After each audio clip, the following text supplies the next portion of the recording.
레위기 1장입니다. 성경을 펼치시기 전 제가 요약문을 읽어드리겠습니다. 레위기 1장은 성막 건축이 끝난 뒤에 주어진 말씀입니다. 성막 안에서 하나님을 만나기 위해 이스라엘 백성들은 거룩해야 합니다.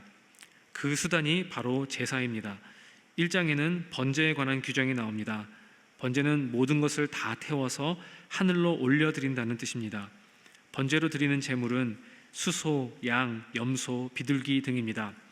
번제는 가장 보편적인 제사로 속죄의 목적뿐만 아니라 헌신의 의미도 있습니다. 번제는 그리스도의 십자가 죽음의 모형입니다. 그리스도는 당신의 모든 것을 다 드리셔서 우리의 속죄를 이루셨습니다. 그리스도야말로 번제의 가장 완벽한 희생 제물이십니다. 번제가 하나님께 향기로운 냄새가 되었듯이 그리스도는 하나님의 기쁨이 되셨습니다. 그러므로 그리스도를 믿는 자들은 항상 하나님의 기쁨이 됩니다. 그리스도 안에 있는 자들은 늘 하나님께 향기로운 냄새가 되어 올라갑니다. 우리 함께 1장 묵상하시겠습니다. 레위기 1장. 여호와께서 회막에서 모세를 부르시고 그에게 말씀하여 이르시되 이스라엘 자손에게 말하여 이르라. 너희 중에 누구든지 여호와께 예물을 드리려거든 가축 중에서 소나 양으로 예물을 드릴지니라. 그 예물이 소의 번제이면 흠없는 수컷으로 회막문에서 여호와 앞에 기쁘게 받으시도록 드릴지니라. 그는 번제물의 머리에 안수할지니 그를 위하여 기쁘게 받으심이 되어 그를 위하여 속죄가 될 것이라.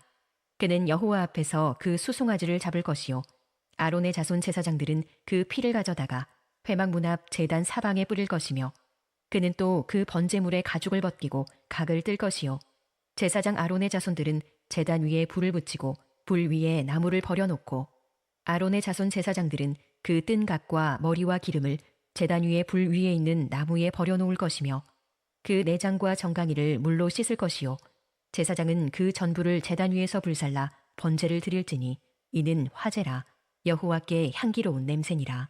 만일 그 예물이 가축대의 양이나 염소의 번제이면 흠없는 수컷으로 드릴지니 그가 제단 북쪽 여호와 앞에서 그것을 잡을 것이요 아론의 자손 제사장들은 그것의 피를 제단 사방에 뿌릴 것이며 그는 그것의 각을 뜨고 그것의 머리와 그것의 기름을 베어낼 것이요 제사장은 그것을 다 제단 위에 불 위에 있는 나무 위에 버려놓을 것이며 그 내장과 그 정강이를 물로 씻을 것이요 제사장은 그 전부를 가져다가 제단 위에서 불살라 번제를 드릴지니 이는 화제라 여호와께 향기로운 냄새니라. 만일 여호와께 드리는 예물이 새의 번제이면 산비둘기나 집비둘기 새끼로 예물을 드릴 것이요 제사장은 그것을 제단으로 가져다가 그것의 머리를 비틀어 끊고 제단 위에서 불사르고 피는 제단 곁에 흘릴 것이며 그것의 모이 주머니와 그 더러운 것은 제거하여 제단 동쪽 재 버리는 곳에 던지고 또 그 날개 자리에서 그 몸을 찢되 아주 찢지 말고 제사장이 그것을 제단 위에 불 위에 있는 나무 위에서 불살라 번제를 드릴지니 이는 화제라 여호와께 향기로운 냄새니라. 아멘. 네, 여러분 레위기를 많이 읽어보셨나요? 네, 읽으셨을 때 어떤 느낌을 받으셨습니까? 저는 이 레위기를 처음 읽었을 때에 외계어를 읽는 것 같았습니다. 이 책이 고대 이스라엘의 종교의 예법에 관한 책이기 때문에 오늘날 그리스도인에게 그다지 와닿거나 이해되는 내용이 거의 없다 보니 외계어로 느껴지는 것이죠. 하지만 레위기를 자세히 보면 또 훌륭한 또 강사의 강의를 듣다 보면 외계어까지는 아니다. 그래 외국어 정도는 된다. 적어도 번역을 하고 내가 외국어를 공부하거나 누군가가 번역을 해준다면 이것은 어느 정도 이해할 수 있는 내용이다라는 생각을 하게 됩니다. 마치 보이지 않는 하나님이 그리스도의 인성을 통해서 우리에게 완벽하게 하나님 자신을 나타내셨듯이 레위기 역시 복음의 핵심, 그리스도인의 영적 생활과 잘 연결지어서 번역하기만 한다면 우리는 이 레위기를 통해서 우리에게 들려주시는 하나님의 살아있는 음성을 들을 수 있을 것입니다. 앞으로 성경 정독을 통해 다른 성경과 번갈아 가면서 하겠지만 이 레위기를 7월 23일까지 읽게 되십니다. 그러니까 한 달 반 정도의 시간이 남아 있습니다. 열심히 레위기를 읽으시면서 우리의 영적 생활에 큰 배움과 도전을 얻을 수 있기를 주님의 이름으로 축원합니다. 이후에 레위기를 쭉 읽어 나가실 것을 고려해서 레위기의 중요한 관심사 두 가지만 말씀드리고 또 본문으로 들어가도록 하겠습니다. 첫 번째는 이 레위기가 하나님이 어떻게 사람과 가까워질 수 있는가라고 하는 질문을 던지고 있습니다. 인간의 입장에서 다시 거꾸로 말해보자면 이런 것이죠. 어떻게 하면 우리 죄인된 인간이 죽음을 보지 않고 하나님을 만날 수 있을까라고 하는 것입니다. 거룩하신 하나님과 거룩한 곳에서 쫓겨나 유리하고 방황하는 인간 사이에 그 근본적인 비호환성, 서로 맞지 아니하고 서로 어울리지 아니하고 가까이 하기만 하면 하나님의 진노와 거룩하심이 인간의 죄성 때문에 인간을 삼켜버릴 수밖에 없는 그런 어울리지 않는 그 두 존재가 죄로 말미암아 그렇게 소원해진 두 존재가 어떻게 다시 화해할 수 있고 어떻게 다시 가까워질 수 있고 어떻게 다시 하나님이 창조하시는 그 목적에 걸맞게 사람이 하나님의 형상을 회복하고 그 거룩한 하나님의 성품을 닮아갈 수 있느냐라고 하는 그 질문에 대답하고 있는 것입니다. 그래서 여기서 나오는 여러 까다롭고 굉장히 조심해야 되는 여러 절차들은 하나님의 거룩하심에 대한 아주 뿌리 깊은 이 존중감을 배우기 위해서 설계된 것입니다. 너무나 낯선 내용들이죠. 우리의 편의대로 조종할 수 없는 그런 하나님의 하나님 되심을 배워나가는 과정에 이스라엘 백성들이 그 과정에 있었습니다. 거룩은 조심하고 또 조심해야 하는 과제인 것이죠. 그런데 분명하게 이 레위기를 읽기 위해서는 이 마스터키와 같은 그 하나님의 의도와 하나님의 관심을 계속해서 머릿속에 떠올리면서 읽으셔야 하는데 특별히 26장 11절 12절이 이것을 잘 말해주고 있습니다. 제가 26장 11절 12절을 읽겠습니다. 내가 내 성막을 너희 중에 세우리니 내 마음이 너희를 싫어하지 아니할 것이며 나는 너희 중에 행하여 너희의 하나님이 되고 너희는 내 백성이 될 것이니라. 지금 성막을 세워서 너희에게 가까이 다가갔다. 시내 산에서 모세를 부르고 그리고 시내 산에 강림하신 하나님이 산 기슭에 산에 경계를 지어서 백성들이 산을 위로 올라오지 못하도록 했던 그 하나님이 이제 수직적으로 하나님의 성소가 있었던 것을 이제 수평적으로 만들어서 이스라엘 진영 중앙에 더 가까이 다가왔다. 그러니까 하나님이 먼저 액션을 취하셔서 가까이 다가오신 것이죠. 그러니까 성막을 세울 때에 내가 너희를 미워하지 않을 것이다. 원래 물리적으로 가까이 접촉하면 진노가 그 사람들을 삼킬 수밖에 없었는데 가까이 하는데 내가 너희를 싫어하지 아니할 것이다. 그리고 내가 너희와 화해하고 가까이 할 방법을 마련한 것이 바로 이 레위기의 가르침이다 라고 하는 것입니다. 두 번째로 레위기는 구체화된 영성에 대해서 가르칩니다. 여러분 누구를 가리켜서 영성이 있다 이렇게 말을 하면 굉장히 모호한 표현일 수 있는데요. 그 사람에게서 뭔가 하나님과 가깝다는 인상, 그 사람의 삶에는 어떠한 하나님에 대한 영적인 체험이나 어떤 영적인 좋은 영향력들을 그가 간직하고 있다는 어떤 인상을 받기 때문에 누구를 일컬어 영성이 있다, 영성이 깊다 이렇게 말을 합니다.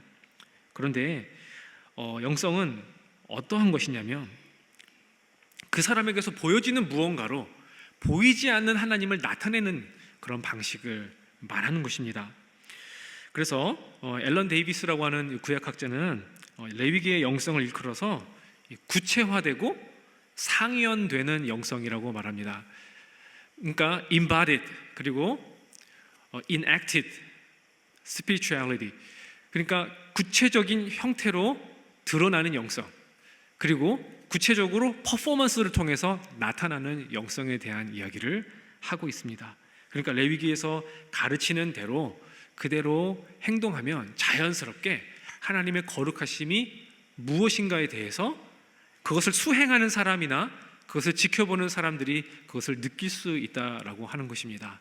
그러니까 우리는 이것을 통해서 하나님이 어떤 분이신지에 대해서 또 배울 수가 있고, 또 우리가 여기 이 율법에 매여 있는 이 율법을 그대로 문자 그대로 지키는 사람들은 아니지만 분명하게 우리가 하나님을 섬기는 우리의 영성 생활, 우리의 경건 생활에 아주 큰 도전과 깨달음을 얻을 수 있다, 많은 실천적인 지혜를 얻을 수 있다, 이렇게 생각할 수 있겠습니다.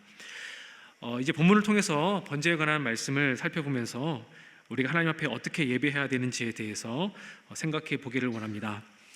1장은 번제를 이야기합니다. 크게 속죄와 헌신의 의미를 뜻하지만 이 본문의 문맥을 잘 살펴보시면요, 더 핵심적으로 부각되는 주제가 있습니다. 그것은 헌신입니다. 그래서 오늘 말씀의 제목은 번제, 자기를 드림입니다. 이 번제는 신앙생활의 세 가지 핵심을 전하고 있는데 종합적으로 이렇게 말씀드리고자 합니다. 첫 번째, 번제는 자신을 온전히 드린다는 개념을 표현합니다. 이것은 구체적으로 두 가지로 표현되는데요. 하나는 이 번제가 자원하여 드린다는 것으로 표현되고, 그리고 이 번제에 안수해서 봉헌자를 제물이 대신한다는 개념을 표현하고 있습니다. 1장 2절을 함께 읽으시겠습니다. 이스라엘 자손에게 말하여 이르라. 너희 중에 누구든지 여호와께 예물을 드리려거든 가축 중에서 소나 양으로 예물을 드릴지니라. 지금 1장 1절과 2절은 번제에 대한 말씀이 아니라 1, 2, 3장 번제, 소제, 화목제 이 세 개의 흔히 자원제, 감사제라고 부르는 세 개의 제사에 대한 하나의 서론입니다.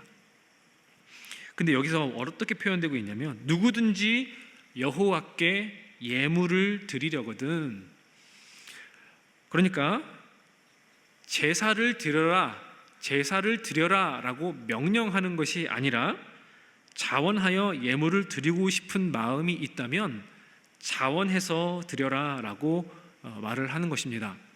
그래서 예물을 드리려거든 이 표현이 1, 2, 3장을 다 표현하고 있습니다. 그래서 1장, 2장, 3장에 다 예물이라는 단어가 우리가 신약성경에서 본 단어입니다. 고르반, 하나님께 올려졌다, 하나님께 바쳐졌다 라고 하는 단어인데요.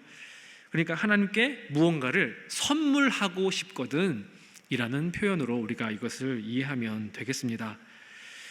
드리고 싶어서 드린다는 것이죠. 만약 이것이 속죄를 주된 목적으로 하고 있는 제사였다면 그래야 하니까 당연히 마땅히 드려야 한다고 얘기를 했을 것입니다. 그런데 번제는 드리려거든, 자원하여 하나님께 그렇게 하고 싶거든 이라고 해서 성도가 자발적으로 그렇게 자신의 사유재산의 일부를 굉장히 큰 몫을 떼어서 희생제물로 하나님께 드리는 것입니다. 그러니까 헌신의 의미가 속죄의 의미보다 훨씬 더 앞서 있다는 것을 우리가 알게 됩니다. 실제로 죄를 처리하는 그런 제사의 개념으로 4장에서부터는 속죄제와 속건제가 이야기되는데요. 그러니까 이 저자는 이것을 문학적으로 구분하기 위해서 1장 1, 2절을 가지고 3장 1, 2, 3장 전체를 커버하게 했고 4장 1절에서는 또 다시 여호와께서 모세에게 말씀하여 이르시되 라고 하는 그런 문구를 사용해서 이번에는 네 번째, 다섯 번째 제사는 조금 다른 개념으로 설명되어진다 라고 그렇게 일부러 구분을 해주고 있습니다.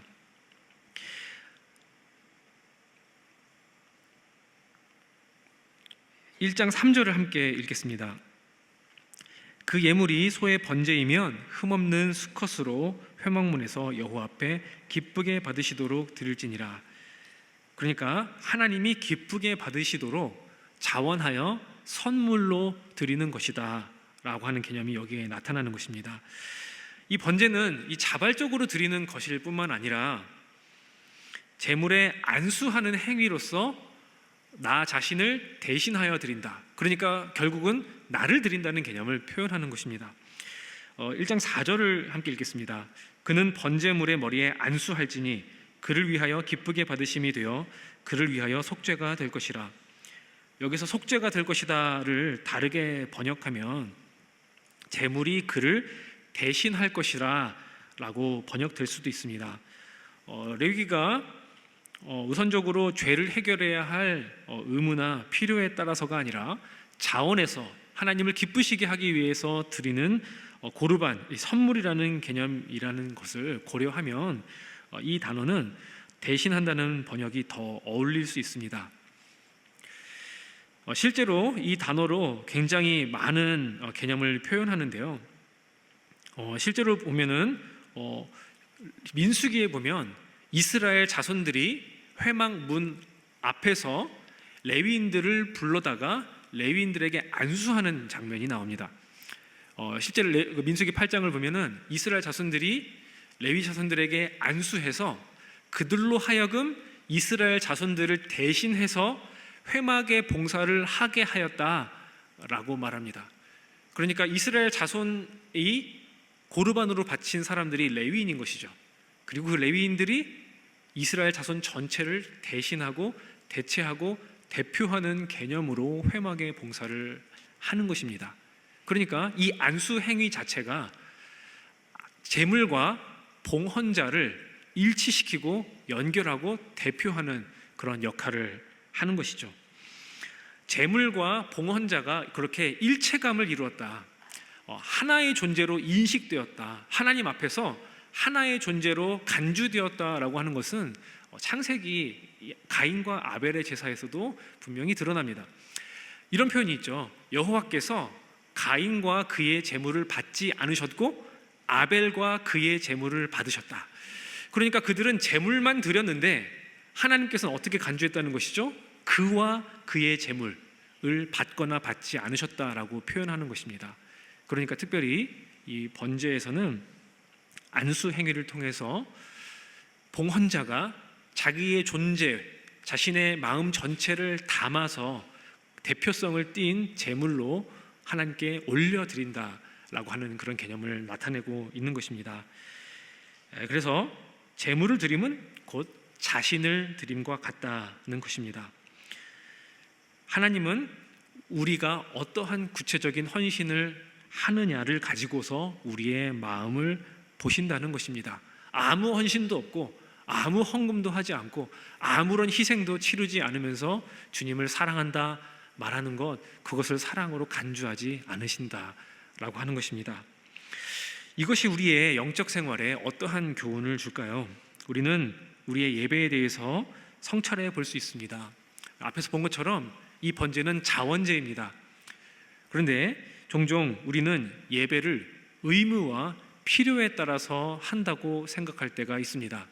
또 이 번제는 제사장이 주도적으로 하는 것이 아니라 제사장과 그리고 헌물을 드리고자 하는 그런 일반 백성들, 남자와 여자를 막론하고 하나님께 예물을 드리고자 하는 모든 사람이 자발적으로 드리는 것입니다.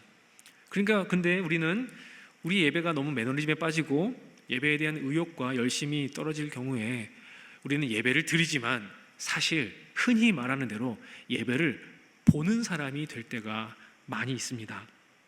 그렇기 때문에 예배를 우리가 이해할 때 이 번제를 통해서 우리가 깨달아야 할 예배의 아주 중요한 진리는요, 예배는 뭔가 설교를 잘하고 찬양을 잘하고 뭐 교회에 예배에 필요한 어떤 기술적인 것들을 잘하고 대표 기도를 잘하는 그런 프로페셔널한 사람들이 예배를 드려주고 예배의 순서를 맡아줘서 예배를 흘러가게끔 한다라고 하는 개념으로 드리는 것이 결코 아니라는 것입니다. 모두가 약속된 어떠한 시퀀스를 가지고서 순서를 가지고서 예배를 드리지만 분명히 우리가 이 번제를 통해서 기억해야 할 예배의 중요한 깨달음은 예배는 내가 나를 드린다는 개념으로 참여해야 하는 것입니다. 그 시간을 교회가 잘 디자인해서 어떻게 만들어 가요. 그렇지만 우리가 우리 자신을 드린다는 개념을 가지고 그 예배를 드리지 않으면 그 예배는 결코 하나님을 기쁘시게 할 수 있는 예배가 되지 못하는 것입니다.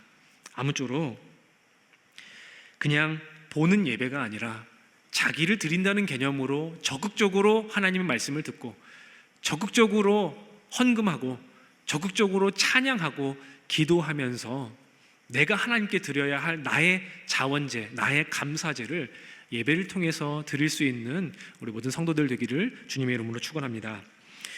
두 번째로 이 번제가 나타내는 개념은요, 가장 좋은 것을 드린다는 개념입니다. 이 번제는 그 예물이 가진 경제적인 가치를 중시합니다. 쉽게 말해서 하나님이 주셔서 누리게 하신 것 중에 가장 값비싼 것을 드린다는 의미를 갖습니다. 이 본문에 보시면 제물의 종류가 나오는데요, 첫 번째로 소가 나옵니다. 소에 대한 규례를 쭉 말한 뒤에 양과 염소에 대한, 양이나 염소에 대한 이야기가 나옵니다. 그리고 가장 가난한 사람들을 위해서 비둘기를 예물로 바치는 것에 대한 이야기를 합니다. 경제 수준에 따라 각기 다르게 드려지는데요, 특별히 이것이 경제적인 가치를 나타낸다라고 하는 몇 가지 단서들이 있습니다. 우리 1장 2절을 보시면요, 다시 한번 보시면요, 가축 중에서 드리라고 합니다. 그러니까 동물을 드리라가 아니에요. 야생 짐승을 사냥해 가지고 드리라는 것이 아닙니다. 가축 중에서 드리라고 하는 것은 달리 말하면 두 가지입니다. 네가 가지고 있는 사유재산 중에서 드리라는 것입니다. 그리고 두 번째는 네가 가족처럼 여기는 가축을 드리라 라고 하는 의미입니다. 고대 이스라엘 사회에서 가축은 가족과 똑같이 취급되었습니다. 십계명에 보시면 안식일에 너나 내 아들이나 내 남종이나 여종이나 내 가축이나 내 문 안에 머무는 객이라도 아무 일도 하지 말라, 가축에게도 노동을 시키지 말라고 할 정도로 이 가계의 일부로 취급되었습니다. 그리고 이 가축이 얼마나 심리적으로도 중요한 존재였는지 우리가 나단 선지자가 다윗에게 예언하는 내용을 통해서 우리가 알 수 있는데요, 나단 선지자는 가상의 하나의 그 소송 사건을 가지고 다윗 왕에게 가져갑니다. 부자가 있었는데 그는 가축과 소가 힘이 많은 사람이었습니다. 그런데 가난한 사람이 있었는데 암양 새끼 한 마리를 가지고 있는 한 가난한 사람의 그 암양 새끼를 부자가 자기 손님 대접을 하기 위해 뺏어다가 잡아가지고 요리를 했다는 내용이 나옵니다. 그러니까 다윗이 그 사람을 죽일 사람이라고 하죠. 이 암양 새끼를 뭐라고 표현하냐면 딸같이 여겼다. 그 주인이 함께 품고 함께 자고 함께 먹고 마시면서 딸같이 여겼다라고 표현합니다. 그러니까 특별히 동물을 사랑하는 한 사람이 이야기를 하는 게 아니에요. 고대 이스라엘 사회에서 가축, 특별히 가난한 사람들에게는 더더욱 이 가축들은 그의 아주 유일한 재산이고 소중히 여기는 가족과 같은 존재였습니다. 오늘날 애완견을 생각하시면은 어느 정도 좀 공감이 되실지 모르겠지만 가축 중에서, 그러니까 번제를 드리라라고 하는 것은 네가 가장 소중하게 여기는, 가족같이 여기는 그러한 동물들 중에서 하나를 드려라라고 합니다. 실제로 고고학에서 고증을 하기로 아주 평균적인 수준의 이스라엘 가옥에서 동물의 숫자는 한 4마리에서 많게는 한 20마리 정도의 짐승이 있었다라고 이렇게 추측을 하는데요, 그 중에서 하나를 바쳐 드린다는 것은 굉장히 큰 손해를 감수하고 드리는 것을 의미합니다. 특별히 이것이 경제적인 가치를 나타내는 의미로 사용되는 내용이 가축 중에서만이 아니라 흠없는 수컷을 드리라 라고 이야기를 합니다. 그러니까 여러 가축이 있는데 그 중에서 상태가 가장 좋고 경제적인 가치가 가장 높은 그런 제물을 드리라 라고 이렇게 표현을 하는 것입니다. 실제로 이 번제가 손해를 감수하면서 드려야 그게 번제의 본 의미를 나타내는 것이다 라고 하는 개념을 확인할 수 있는 또 다른 구절이 있습니다. 다윗이 아라우나의 타작마당을 매입해서 그곳에서 번제를 드리려고 할 때가 있었는데요, 이 아라우나가 다윗 왕에게 이 땅을 그냥 가지세요 라고 했는데 다윗이 이렇게 말을 합니다. 내가 값을 주고 내게서 살 것이다. 값 없이는 내 하나님 여호와께 번제를 드리지 아니하리라 하고 타작 마당과 소를 돈을 주고 사서 번제를 드립니다. 그러니까 사유재산의 일부를 떼어서 그렇게 드린다는 것을 의미합니다. 결론적으로 번제는 심리적으로나 경제적으로 가장 가치 있는 것을 드리는 것을 의미합니다. 이것이 우리의 영적 생활에 어떤 교훈을 줄까요? 그것은 경건의 본질인 감사를 나타내는 것입니다. 우리가 가장 소중한 것을 하나님께 드릴 수 있는 이유는 근본적으로 그것을 하나님이 내게 주셨다라고 하는 감사가 있기 때문입니다. 번제를 자원해서 드릴 수 있는 사람은 그렇기 때문에 믿음을 가진 사람이어야 합니다. 자신이 가진 그것을 주신 이에게 아끼지 않고 돌려드릴 수 있는 영적인 자각이 있다는 것은 얼마나 위대한 축복인가요? 그것이 바로 영성이 있는 삶입니다.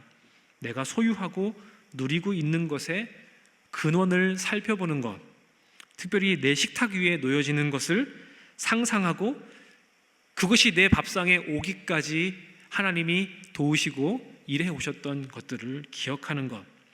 그래서 내 밥상에 올라가야 할, 내가 식용으로 먹어야 할 이 소고기를, 가장 극상품 소고기를 하나님 앞에 다 태워드리는 것, 그것이 바로 영성입니다. 그러니까 값을 치르고 감사 기도를 드리는 것과 같은 의미인 것이죠. 여기서 표현되고 있는 또 다른 영성은요, 자신에게 소중하고 가치 있는 것을 드림으로써 하나님의 거룩하심을 모방하는 그런 영성을 나타내는 것입니다. 하나님의 거룩하심은 어떤 신학자는 자기 증여의 사랑이다 이렇게 표현을 했습니다. 자기를 준다라고 하는 의미에서 자기 증여의 사랑이라고 표현했는데요, 실제로 하나님이 일하시는 내용을 생각해 보면 우리는 그것을 너무나 금방 알 수 있습니다. 하나님이 흙으로 사람을 빚으시고 하나님의 살아있는 호흡을, 하나님의 영을 불어넣으셔서 살아있는 인간이 되게 하셨습니다. 그리고 흙을 무엇으로 지으시죠? 하나님의 형상으로 지으셨습니다. 하나님이 피조물들에게 주실 수 있는 가장 좋은 것, 자기 자신의 모습과 자기 자신의 성품과 자기 자신의 형상을 누구에게 주셨다는 거죠? 사람에게 자기를 증여하셨다는 것입니다.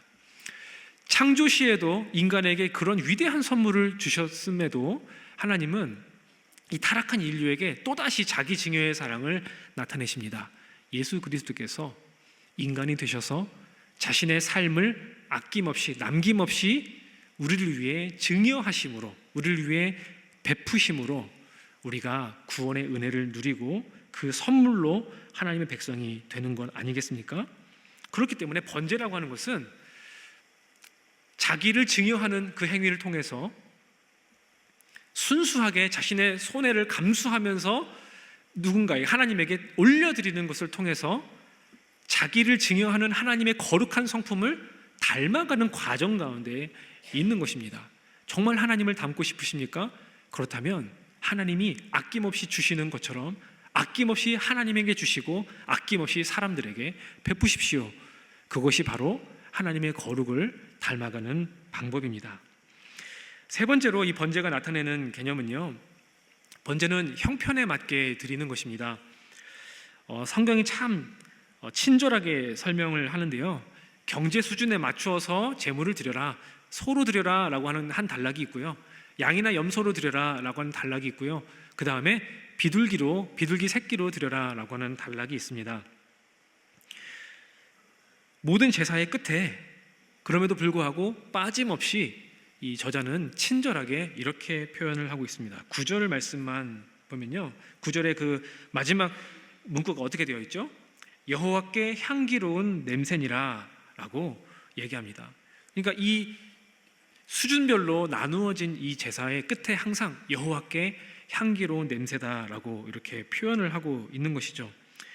과부의 2렙돈을 다른 사람들보다 더 많이 넣었다고 인정해 주셨던 예수님처럼 하나님은 가난한 자의 형편과 진심을 헤아리시고 그것을 크게 받으실 수 있는 하나님이심을 우리가 잘 알 수 있는 것입니다. 두 번째 돼지가 기억나시나요? 가장 좋은 것을 드렸다고 했습니다. 품질이 좋고 가족처럼 사랑했던 가축을 흠없는 수컷을 선별해서 드렸습니다. 그런데요, 가난한 자를 위한 번제의 규례를 보시면 그 앞에 나와 있는 것만큼 까다롭게 이야기되지 않습니다. 무슨 말이냐면 흠없는 것을 드리라고 하지도 않고 수컷을 드리라고 하지도 않습니다. 양이나 염소 같은 소 같은 4발 달린 그 가축이 사실상 거의 없는 사람을 위한 배려입니다. 양 한 마리 없는 사람, 소 한 마리 키우지 못하는 그런 사람을 위한 배려입니다. 그러면 가지고 있는 것 중에 골라야 하는데 선별할 것도 없을 만큼 한두 개만 가지고 있는 사람, 그런 사람의 경우에는 어떻게 드리라는 것이죠? 선별할 수 없는 것입니다. 그렇기 때문에 흠없다라는 말도 할 필요가 없는 것이고 수컷으로 드려라 라고 말할 필요도 없는 것입니다. 그리고 재물이 너무나 작기 때문에 자기의 손으로 처리할 것이 없어요. 바치기만 하면 제사장이 알아서 그것을 다 서비스해 줍니다. 그 앞에 소와 양과 염소의 제물을 하는 것은 본인이 죽여요. 그리고 본인이 각을 뜹니다. 내장과 안에 있는 것들 다 발라서 분리합니다. 그것들을 다 제사하는 사람 본인이 제단 밖에서 합니다. 제사장은 그것을 가지고 이제 제단에서 하는 일을 처리해요. 제단에 접근하는 일을 제사장이 돕고 제물을 손질하는 일을, 그 복잡하고 그 힘든 일을 본인이 합니다. 근데 비둘기를 바치는 사람은 제물을 바치기만 하면 제사장이 서비스를 다 해주는 거예요. 그러니까 이 가난한 사람이 드리는 그 헌물을 귀하게 여기시고 제사장이 오히려 추가로 거기에 제물에 손을 대는 그런 서비스를 해주는 방식으로 그 예물을 드리게 했다는 것입니다. 하나님은 없는 사람도 가난한 사람도 모자란 사람도 하나님께 드리는 것을 기쁘게 받으신다. 오히려 웰컴하는 제스처를 있는 사람들보다 없는 사람들에게 더 적극적으로 하고 있는 그런 하나님의 모습을 우리가 볼 수가 있습니다. 번제가 이 경제 수준에 맞추어서 드려졌다는 사실은 신약 성경의 이 달란트 비유를 떠올립니다. 하나님이 사람에게 각기 주시는 복의 분량이 다른 것인데 참으로 안타까운 사실은 형편이 좋음에도 불구하고 인색하게 드리는 사람이 있고요, 형편이 부족함에도 불구하고 더 내야 하나, 더 내고 싶다라고 하는 그런 마음의 부담을 갖는 사람도 있습니다. 그런데 하나님은 인색함으로도 말고 억지로 하지도 말라라고 그렇게 말씀하셨습니다. 형편에 맞추어 그러나 좋은 것을 하나님께 드려라라고 말씀하시고 그것을 드리는 사람을 하나님이 기뻐하신다라고 얘기하는 것입니다. 우리의 헌금은 어떻습니까? 우리가 가지고 있는 수입에서 값비싼 것, 가장 좋은 것으로 하나님께 헌금하고 있습니까? 너무나 많이 버는데 너무나 적게 헌금하고 있지는 않습니까? 우리가 한번 돌아봐야 할 것입니다. 하나님이 우리에게 달란트를 주신 만큼, 우리에게 주신 그 복에 대해서 깊이 생각하고 감사하는 만큼 하나님께 드려야 할 줄로 믿습니다. 그것이 하나님이 받으시는 합당한 예배인 줄로 믿습니다. 아무쪼록 이 번제의 가르침을 통해서 예배를 드릴 때에 내가 나 자신을 드린다, 내 삶에 내가 가지고 있는 것 중에 가장 좋은 것을 드린다, 그리고 하나님이 내게 허락하신 그 분수에 맞게 내가 하나님 앞에 예배하고 하나님을 섬긴다 라고 한다는 그런 개념을 가지고서 우리 예배에 실천적인 지혜와 깨달음을 얻을 수 있기를 주님의 이름으로 축원합니다.